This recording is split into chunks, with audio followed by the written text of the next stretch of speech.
Hello everyone, नवीन ब्लॉगमध्ये तुमचं पुन्हा एकदा स्वागत आहे। बाप्पांची तयारी तर खूपच जोमात चालली आहे।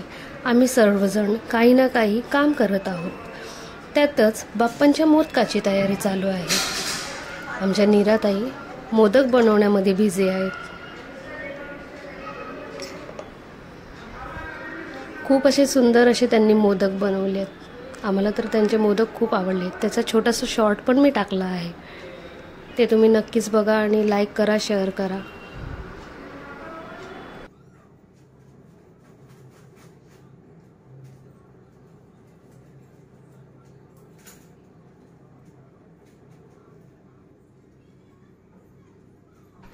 आणि फायनली गणपती बाप्पाचे मोदक रेडी झालेले आहेत।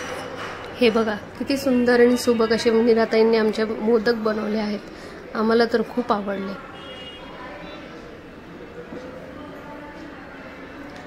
आणि नंतर थोड्याच वेळात आपल्या गणपती बाप्पाचं आगमन झालेलं आहे। मंगल मूर्ती गणपती बाप्पा, मंगल मूर्ती गणपती बाप्पा, मंगल मूर्ती गणपती बाप्पा।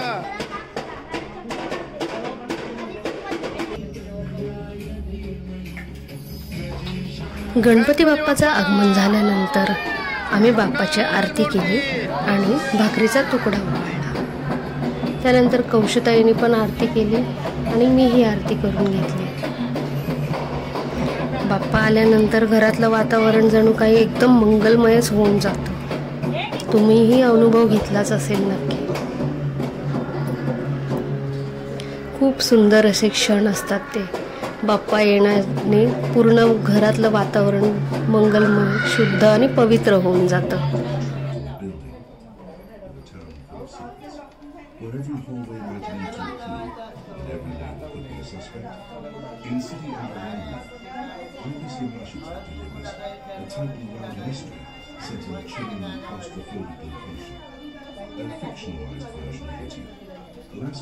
लाइट का बंद ठेवले। गणपती बाप्पा मोरया, मंगल मूर्ती।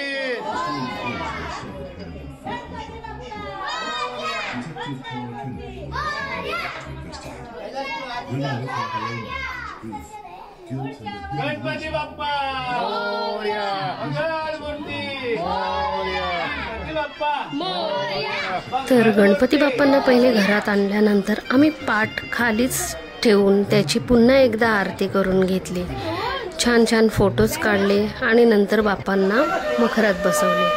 हा सुंदर असा डेकोरेशन केला आहे आणि त्याचाही ब्लॉग मी आधीच शेअर केला आहे, नक्की बघा। आणि कसा डेकोरेशन झालेला आहे ते कमेंटमध्ये नक्कीच सांगा।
गणपती बाप्पांबरोबर खूप छान फोटोज काढले आणि नंतर मखरात बसवून झाल्यानंतर सर्वांनी आरती केली.